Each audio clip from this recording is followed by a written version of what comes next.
Parcourir les 3 différents mondes fut rapide à la différence de mon rival. C'est quand même impressionnant, je suis plus rapide et bien plus efficace. Mes expéditions m'ont pas mal inspiré, je comprends mon double maintenant. Il est vrai que l'on peut apprendre de très très bonnes choses, pour mieux ainsi les tourner à mon avantage.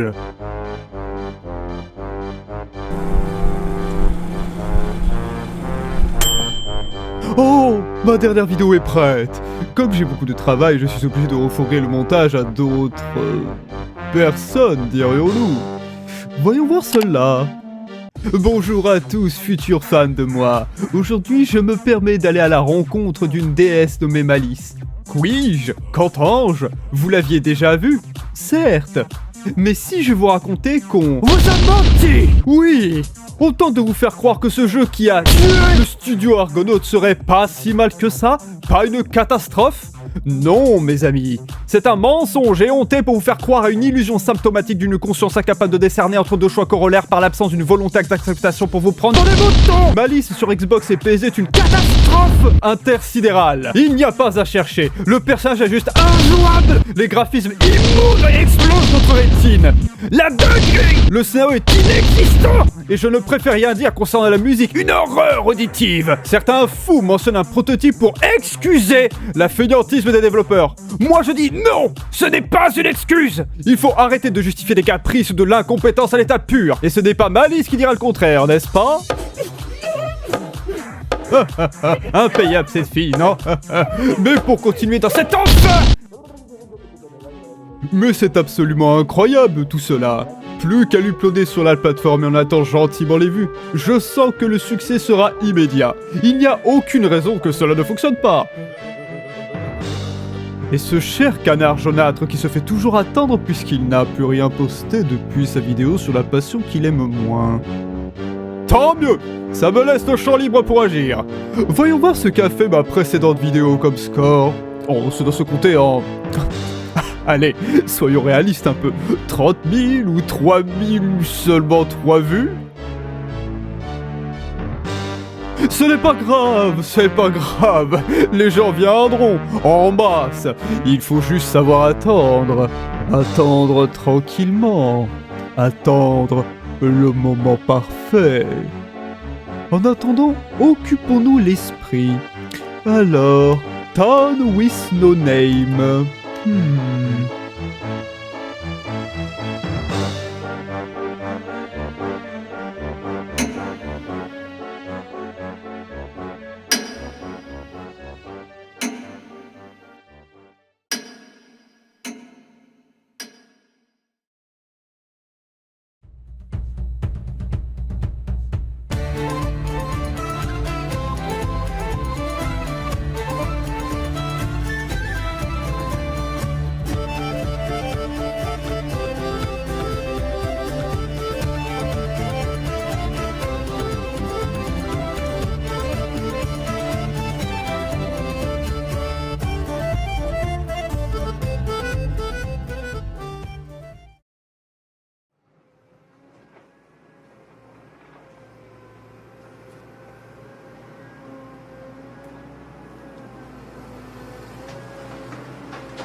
Depuis quelques jours, les ouvriers ont commencé la démolition de l'immeuble où vivait Tristan avant qu'il déménage. Le séjour à Mortebouse, bien que mitigé, se terminait sur une note positive. L'anniversaire de Lou s'était bien passé et elle commençait à se préparer mentalement à retourner à l'école. Cela doit lui faire tout drôle, ce bâtiment qui l'a accompagné une grande partie de sa vie, désormais détruit pour devenir un cimetière d'autobus. De mon côté, j'en profite pour rattraper mon retard en demandant des nouvelles de ma chérie. Elle ressort de la visite de notre futur logement et me promet que cela pourrait me plaire. Intriguant. En tout cas, faire une pause des écrans c'est bien, mais c'est bien d'y revenir aussi. Occasionnellement du moins. Quant à Emma, la mère de Lou, dont je viens seulement d'apprendre qu'elle s'appelle Emma, vit le grand amour avec Richard. Les deux ayant officialisé, forcément on les voit très souvent ensemble. À tel point qu'ils ont pété le mur du salon pour scinder les deux appartements. Pas sûr que cela soit accepté par les voisins, tout ce vacarme.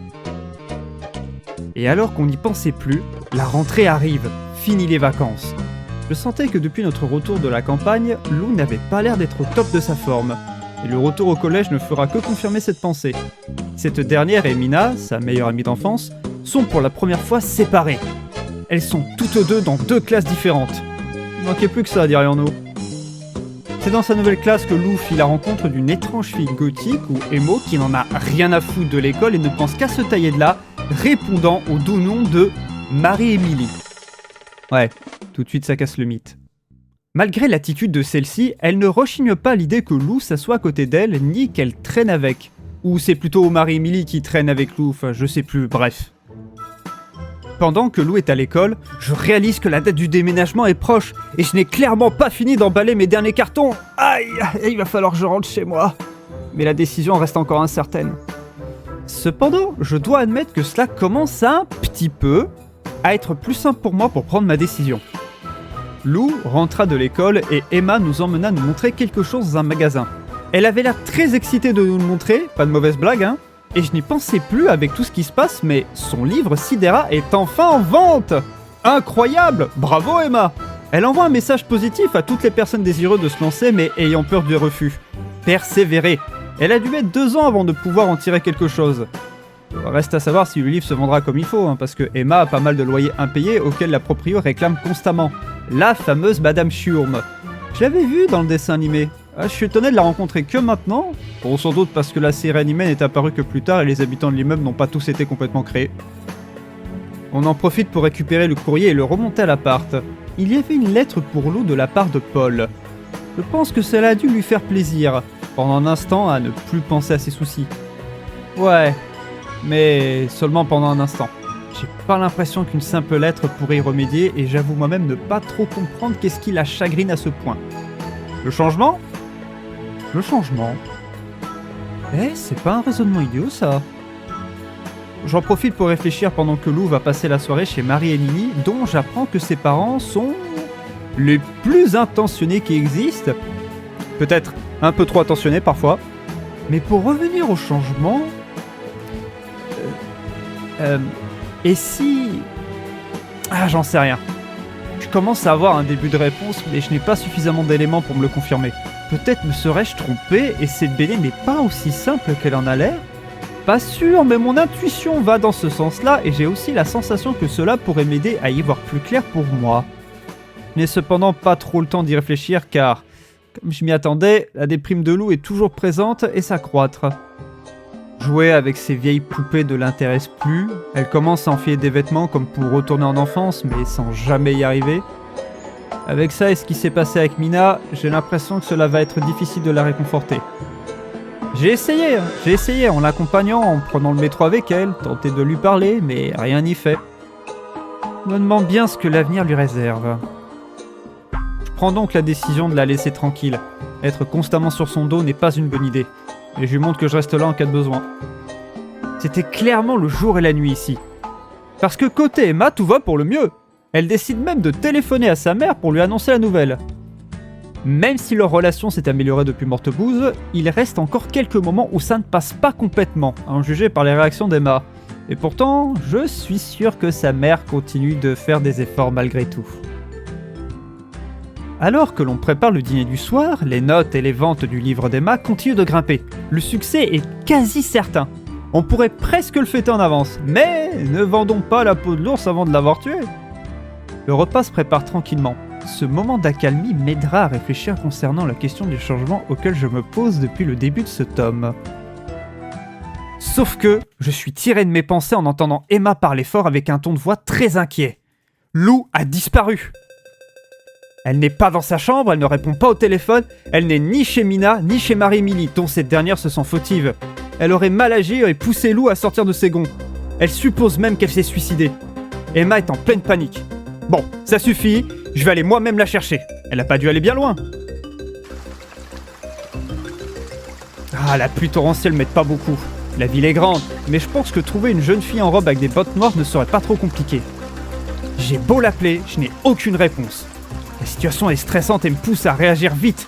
De même pour la réflexion. Pourquoi ce fichu truc dont je ne percute pas sa présence est là au lieu de tout laisser les choses telles qu'elles étaient comme avant? Attends une minute. Mais...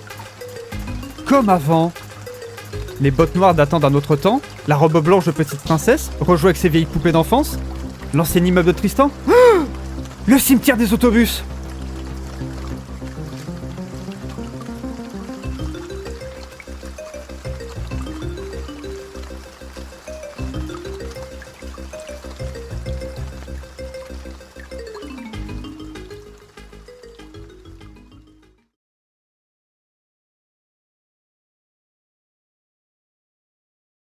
Dès que je l'ai vue, j'ai appelé Emma. Elle était rassurée, mais cela ne fut que de courte durée. Lou a été transportée dans son lit. Elle va bien, hein, même si elle est tombée malade. Le médecin a d'ailleurs annoncé quelque chose de grave concernant Lou. Elle est en pleine crise d'adolescence. La crise d'ado. Mais oui, mais c'est bien sûr. Voilà ce qui me manquait. Le changement, la BD, tout. La bande dessinée Lou n'est pas qu'une simple succession de gags en une page. Ça, c'était au début. Mais Julien Nil n'apprécie pas ce format, car comme il le dit lui-même, cela insinue que les personnages oublient, n'aient pas de mémoire. Or, il veut que ces personnages se souviennent, ce qui stipule qu'ils grandissent et que les choses évoluent. C'est pour cela qu'il abandonnera définitivement ce style avec ce 3e tome, et se concentrera davantage sur l'histoire, toujours en gardant l'humour habituel, mais voilà ma preuve, celle qui confirmera mon intuition. Les temps changent, disparaissent ou reviennent, que l'on veuille ou non. Et en ce qui me concerne... je crois que je commence à me sentir prêt à partir. Quitter mon appart pour un nouveau chez moi, qui sait, peut-être que ce nouveau lieu sera bénéfique. Je ne peux pas repousser éternellement l'inévitable. Puis, lorsque je vois que Mina, Karine et Marie-Émilie ont toutes décidé d'aller voir Lou et crever l'abcès, formant ainsi un quatuor, je me dis... que le positif reste à venir. Laissons-lui une chance. Tout se termine pour le mieux. Lou est guéri, retrouve son amie Mina, Marie-Émilie et Karine. Le livre d'Emma est un succès, du coup elle a pu payer ses loyers en retard. Lou va donc devoir affronter l'adolescence. Mais elle devra le gérer seule. Ce 3e tome, pour sa part, est celui qui pose les bases pour les histoires suivantes de Lou. Terminer le format classique pour un autre qui se tourne davantage sur la narration, la progression. Ce qui, en mon sens, est la meilleure idée pour ce genre de BD. Je reprochais beaucoup à Journal Infime son manque de clarté et trop s'appuyer sur les gags, quand bien même c'était le but voulu, et ne laissait jamais le temps de narrer son univers. Cela s'arrange avec Morte Bouse et confirmé avec le cimetière des autobus. Il était tout aussi plaisant à parcourir que son prédécesseur. Et même si tout se finit bien, je ressens un goût amer. Je dois retourner chez moi, je commence à manquer de temps pour finir mes derniers cartons et préparer officiellement le déménagement. Je suis contraint de partir maintenant. Mais bien avant de partir, j'ai promis à Lou et à ses amis de revenir la voir dans le futur. Et je le dis, il y a de fortes chances que je réexplore cet univers tôt ou tard.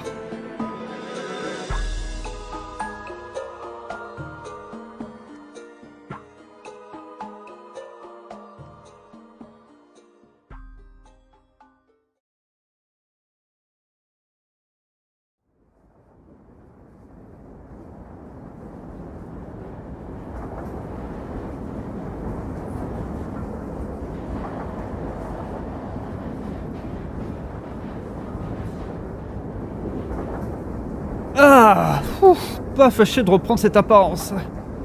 Ça va me manquer cette BD, mais ce n'est qu'un au revoir. Je me demande bien ce qu'il y a eu pendant mon absence. Mais j'ai hâte de montrer mes explorations à mon retour. Allez, une page se tourne. Je me demande quelle sera ma prochaine exploration en tout cas.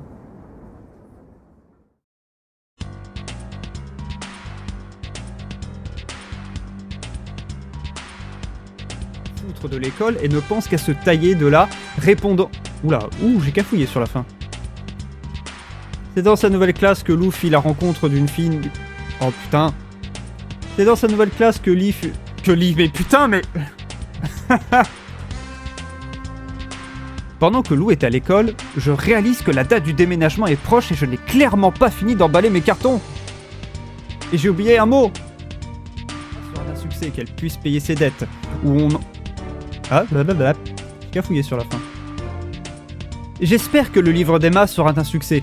Pourquoi sera un succès? C'est sera un succès, y a pas de T, connard. Je pense que cela a dû lui faire plaisir pendant un instant.